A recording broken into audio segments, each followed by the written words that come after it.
And welcome into To Your Health. You know, about a month ago, if you watched Governor Ivey, when she did her State of the State address, one of the things that she brought out and really put emphasis on it was the need for adequate medical care in the state of Alabama during her term, but we need to look at it into the future. Well, the University of Alabama Medical School has done something to address the situation. We have with us the Dean of the Montgomery Regional Campus of the University of Alabama Medical School at Birmingham. That's right. That's pretty close. Close enough. And this is Dr. Louis Lambiasie, and welcome back, Dr. Lambiasie. Thank you.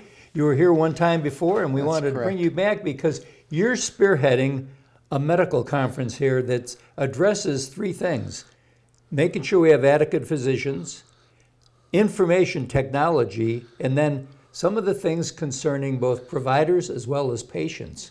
That's correct. That's correct. Yeah, we're very excited. On the 13th of April, Montgomery is going to be hosting a medical conference, which really we're going to talk about a lot of the issues facing the future of medicine. Mm-hmm. So one of the biggest problems in Alabama and actually across the country is the physician workforce. Right now, there are just not enough doctors in many communities to provide care to our loved ones and our patients. And you see it if you think about it. ER waits. Yes. You can't get in to see the doctor. When you get in to see the doctor, you don't get to see a doctor. And all kinds of just people waiting in the emergency rooms for to be transferred somewhere else for a higher level of care. It's a real big problem in some of our smaller communities and even good-sized communities like Montgomery. So we've asked the Dean of the University of Nevada, Las Vegas to come, and he and I are going to talk about strategies the communities can help grow their medical workforce. Wow. Well, when we're starting to look at the doctors, you start with your general practitioner. Is that where that shortage starts? It starts there, but there's a real shortage of even specialists. Yeah, I mean, in Montgomery, we should have by population 14 gastroenterologists.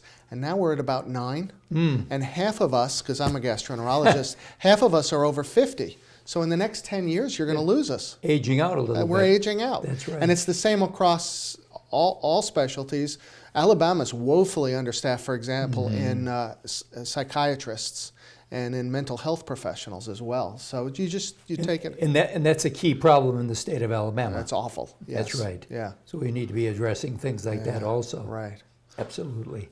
And then the next talk is we have the former chief medical officer of the software company Salesforce to come talk about how computers are going to change the way medicine is practiced, from things like even registration and billing to, more importantly, to enhance quality, to using artificial intelligence to look at charts and to suggest diagnosis and stuff like that. So I think that's the wave of the future because medical knowledge doubles every 1.5 years. Wow. There's just no way for a physician, especially a busy physician, to keep it in the forefront.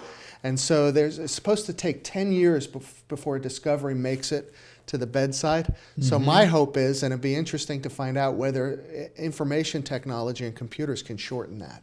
Well, of course, and a lot of viewers got a taste of it during COVID. Correct. Because during COVID, you could not physically sometimes go into a doctor's office. So that was the onset of being able to say, here's, Yeah, for example, for communication. Yeah, yes. Exactly. Yes.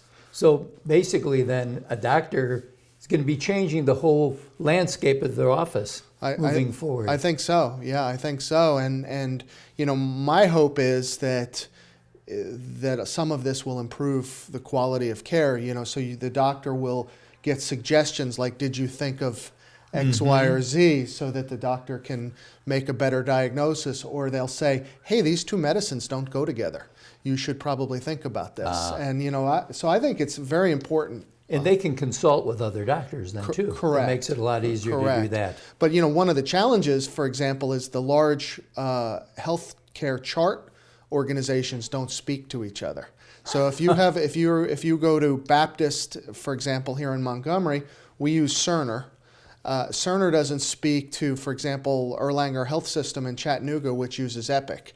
The two don't speak to each other. So this is something that I think we need to address too as a potential problem. That's when you got to get on the phone. Yeah, the old-fashioned way. Exactly. And then, of course, you have a keynote speaker for the day. Correct. Yeah, before that, though, I wanted to say Brian Stevenson is Yes. from the Equal Justice Initiative is going to speak to us, and he's going to address the areas of health disparities. And they have a new initiative that involves transition out of prison and healthcare and taking care of those folks. And so hopefully we'll hear about that. Great. And then we have the keynote. Absolutely. We have Dave Whitcomb, who's a emeritus professor from the University of Pittsburgh, who discovered 2 genes that describe how hereditary pancreatitis happens and really changed the way that doctors think about how all pancreatitis and also pancreatic cancer happens. So he's a huge giant in the field of genetic medicine and pancreas diseases.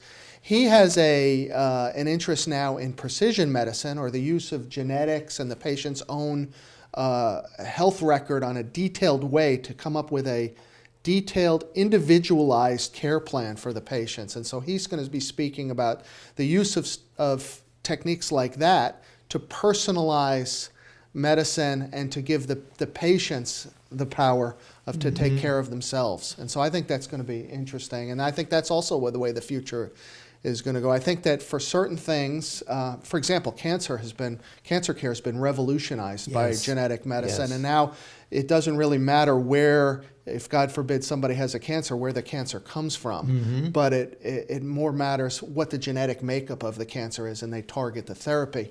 We also know that certain people can't take certain medications now, or we also know that using genetics we can have a better outcome with antidepressants if people need to be on antidepressants. So I think we're just in its infancy, but I think hopefully Dr. Whitcomb will give us a glimpse into the future. That'll be great. I think it'll be So to let super. our viewers know, this is not just for medical people. Not It's at all. for anybody interested in the field of medicine, where it's going.